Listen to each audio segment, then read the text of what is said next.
Welcome to NCSS Here for You. For over 50 years, Northwestern Counseling and Support Services has been providing access to quality psychosocial services to the residents of Franklin and Grand Isle counties. Over the years, as the needs of the community have changed, so too have the programs and services that we make available to assist children, adolescents, adults, families, and seniors. We take our role in the community seriously, and we strive to provide the highest quality services. According to Eric Erickson, a noted developmental psychologist, every person must pass through a series of 8 interrelated stages over the entire life cycle. NCSS provides a continuum of services to meet the needs of individuals who at any point seek assistance. NCSS's purpose is creating a stronger community, one person at a time. Now, let's get to today's show. I'm Joe Halco, Director of Community Relations for Northwestern Counseling and Support Services, and welcome to another episode of NCSS Here for You. Each month on this program, we discuss a human services topic, and we do that with staff from one of the 3 direct services divisions. Our 3 service divisions are Behavioral Health Services, Children, Youth, and Family Services, and Developmental Services. And, on occasion, as with this episode, we have members from organizations that NCSS collaborates with throughout the year. This month's episode is titled Mentoring Youth. At its most basic level, mentoring helps because it guarantees a young person that there is someone who cares about them.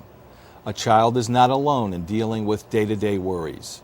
There are instances when NCSS's Children's Division and Franklin County Caring Communities collaborate to include mentoring to make a difference relative to the social and emotional development of youth. Franklin County Caring Communities Watershed Mentoring is an adult youth mentoring program serving school-age children throughout Franklin County. The mission of Watershed Mentoring is to enrich the lives of youth and adults by providing the opportunity to develop positive and caring relationships with fellow community members.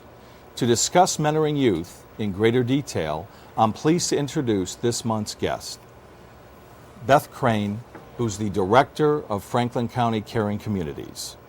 Also, due to an unexpected conflict, Samantha Thomas, NCSS's Children's Initial Response Team Leader, is unable to be with us today. Beth, I want to welcome you to the program. Thanks, Joe. It's great to be here. Now, to begin with, how does the local mentoring program supplement and support the work that NCSS does for youth and families in our community? Well, that's a good question. Over the years that Watershed Mentoring has been in existence, we've been fortunate to have a good collaborative relationship with NCSS. And we have, on occasion, and actually quite frequently, received calls from staff at NCSS who are looking for ways to enrich a child's life beyond what NCSS is able to provide.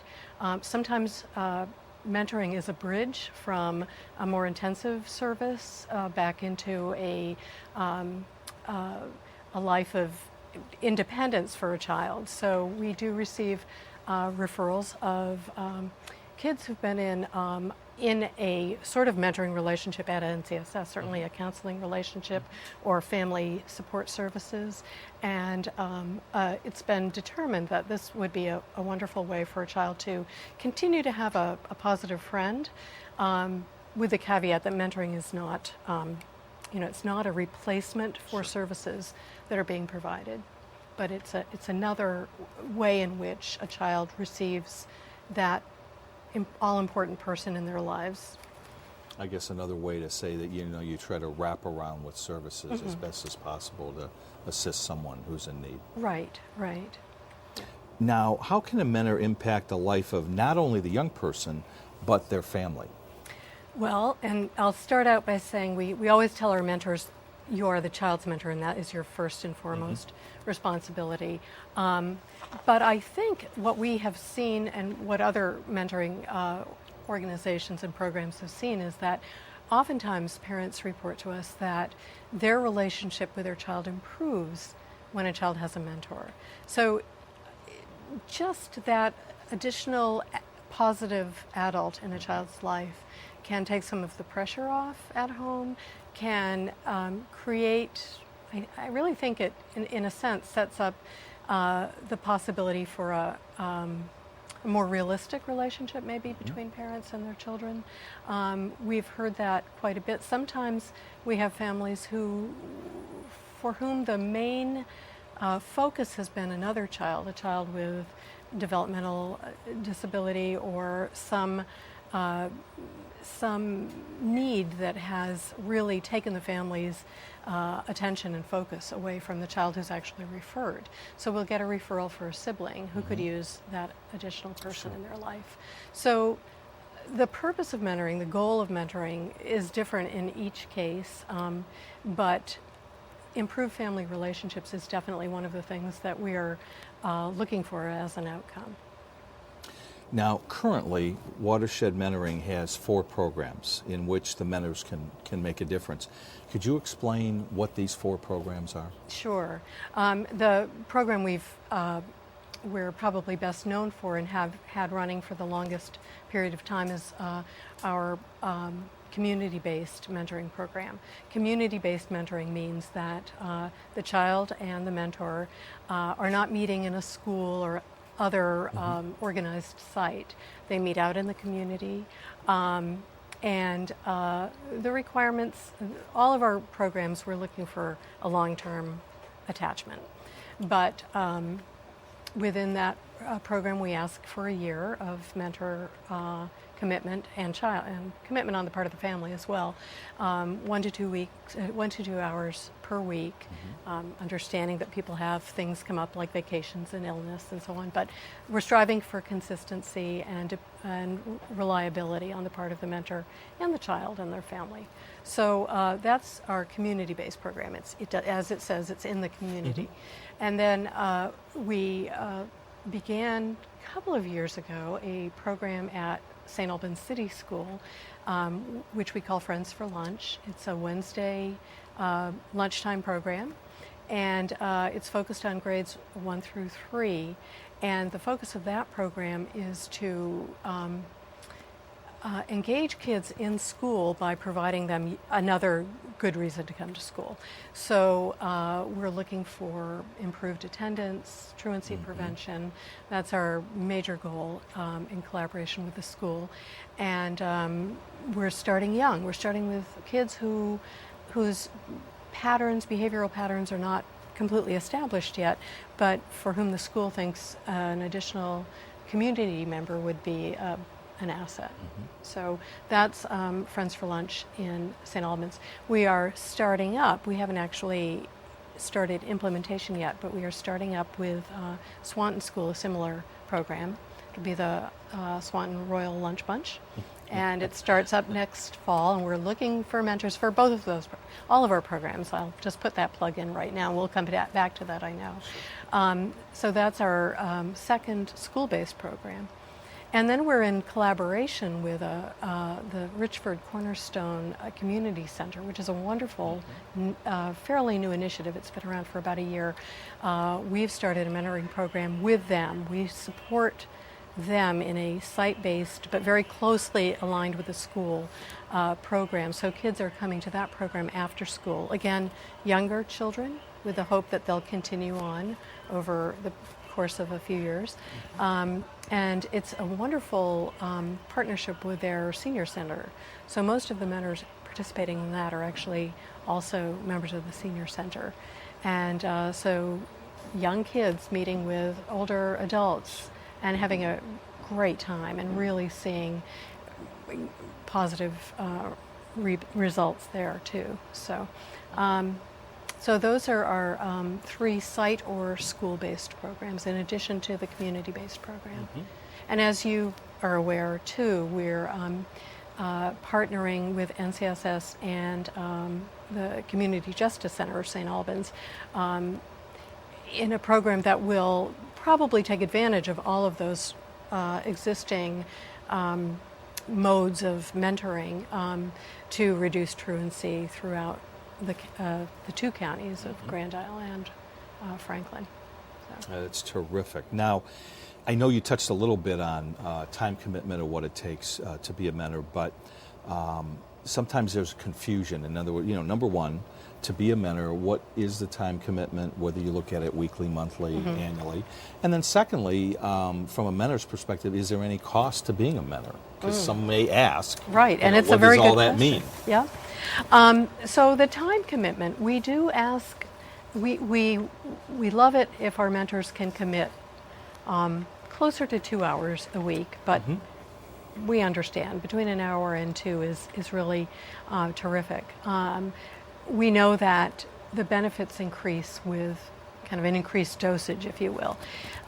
Weekly meetings, especially in the beginning. So, for example, when we make a match, we'd like somebody to know that they have a slot on their calendar that they can pretty much mark off for mentoring over the course of the year. And yes, summer vacation happens, both for the child and for the mentor. So they may take some time off, but being able to count on that person to be there for a solid year on a regular basis is what we're asking.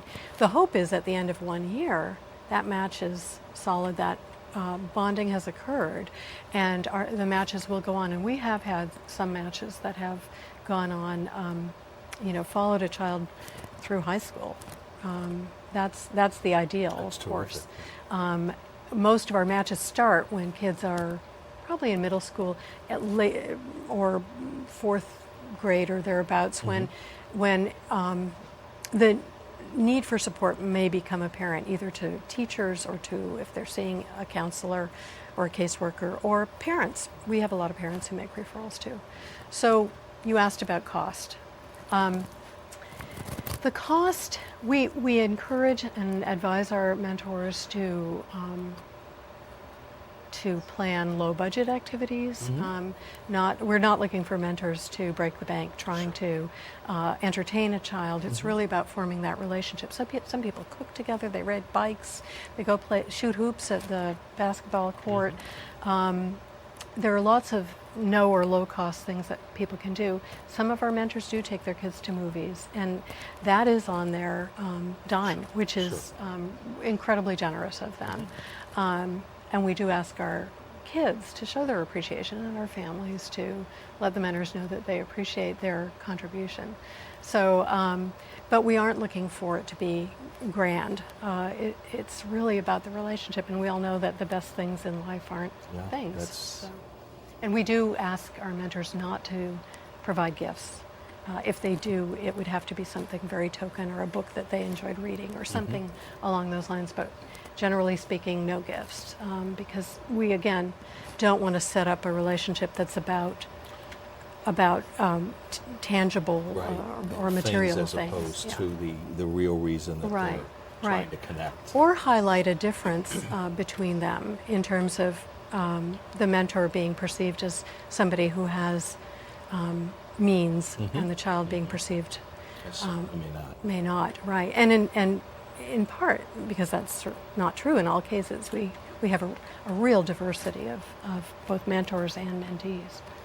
So now, what are the goals of mentoring, and is it basically like counseling, if one was to look at it from the outside? I'll answer that right off the bat. No, we let the people making referrals know this. We let the children know this. The parents and the mentor, we remind them that they are not counselors, even though in some cases we have people who may come from that profession, and we ask them to leave their professional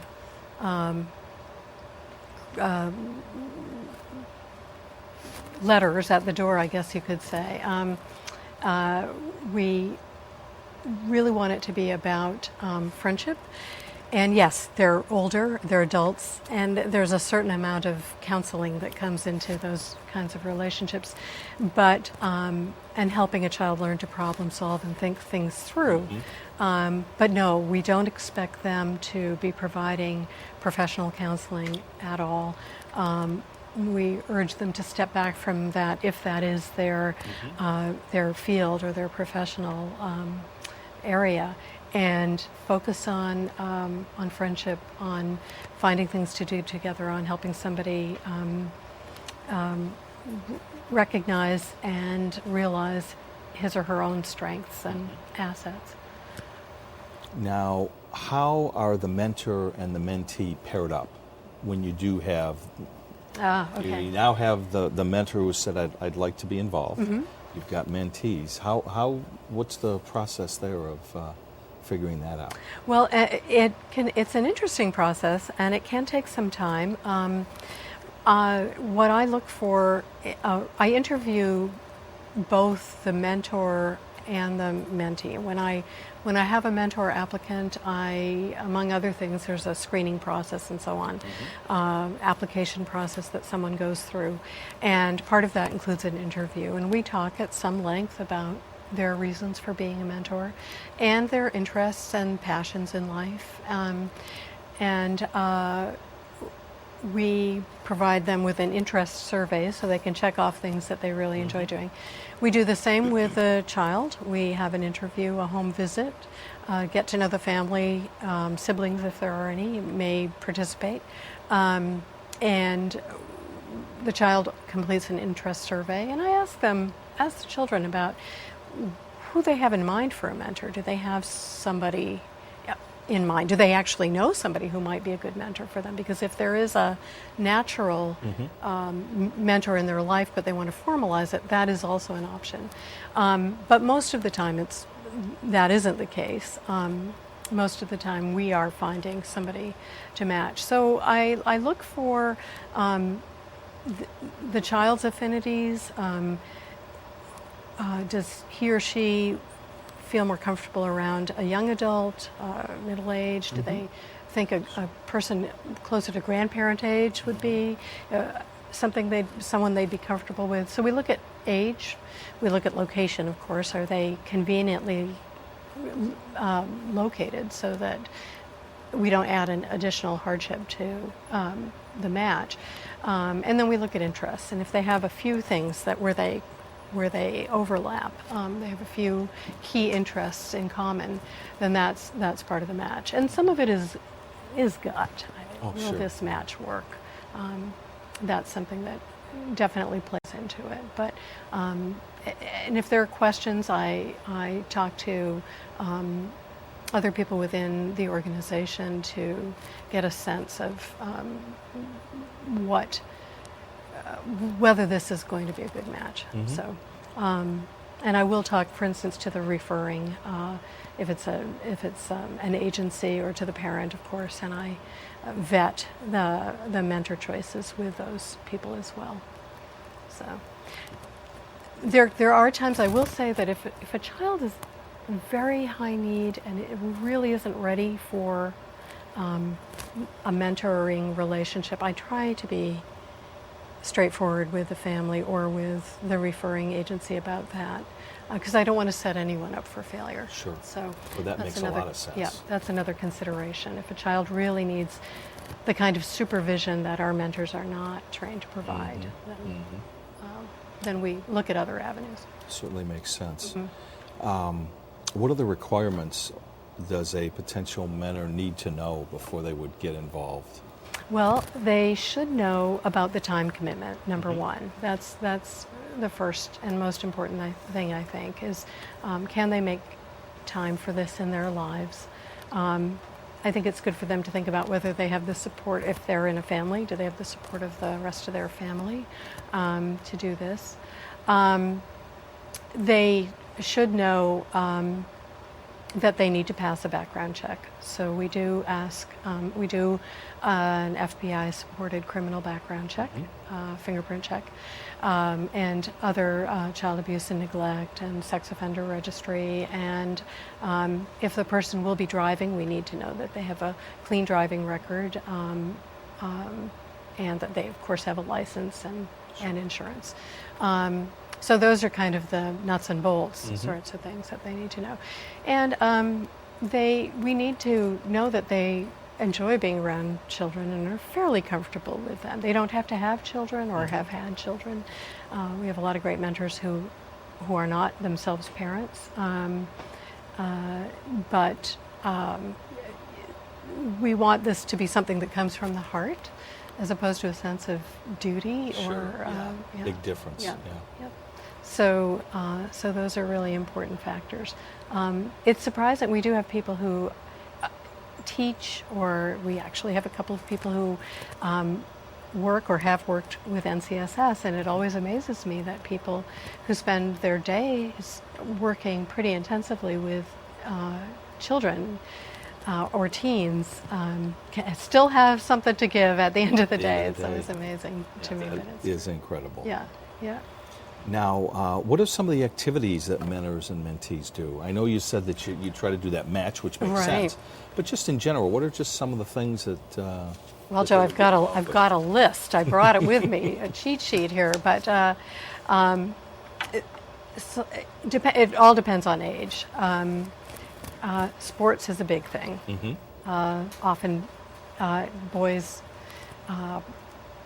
are looking for somebody to, and girls too, could be, but they want to shoot hoops, they want to learn a new sport or activity.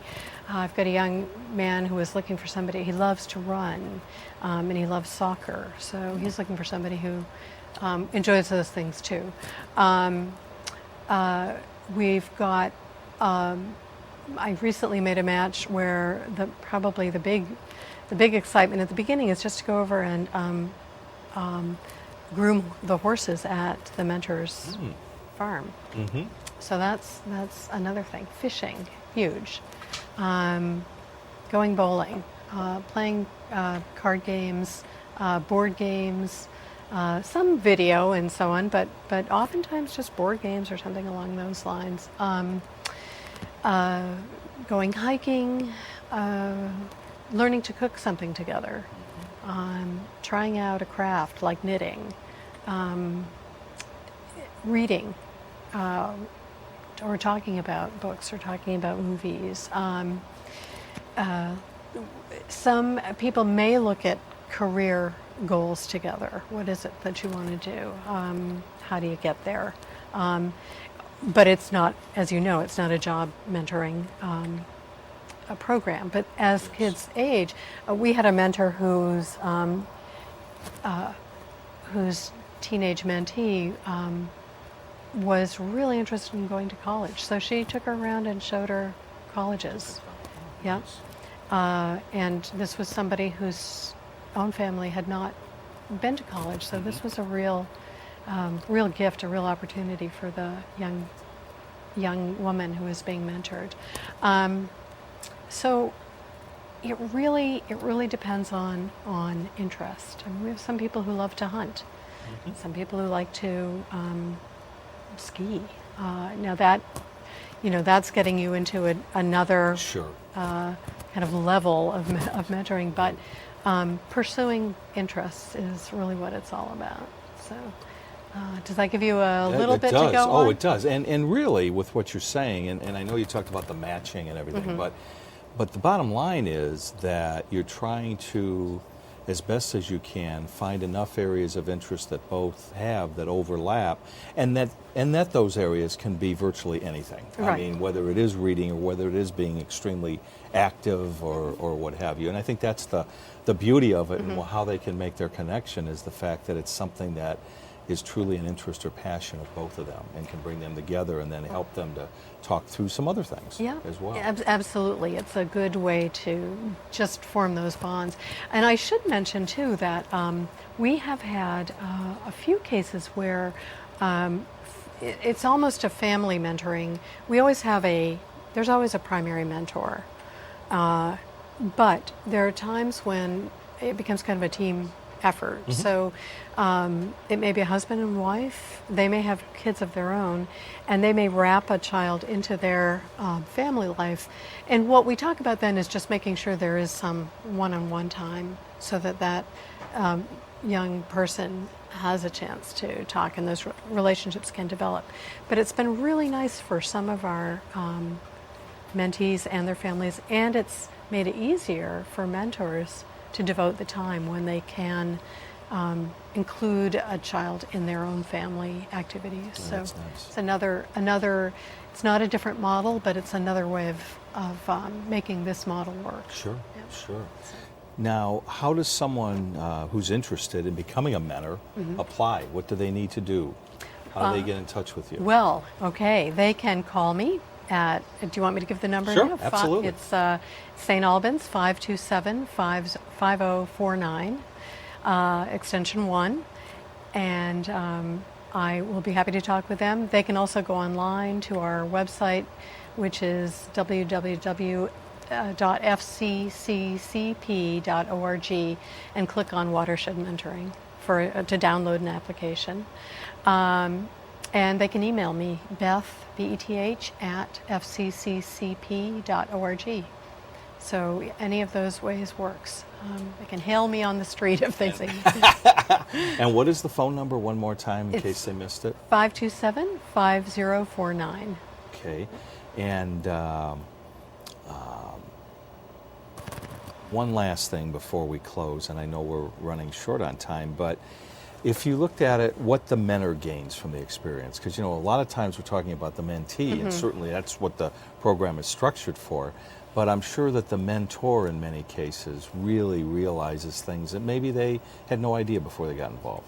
Well, I think mentors have told me a number of things about their experience. Possibly one of the most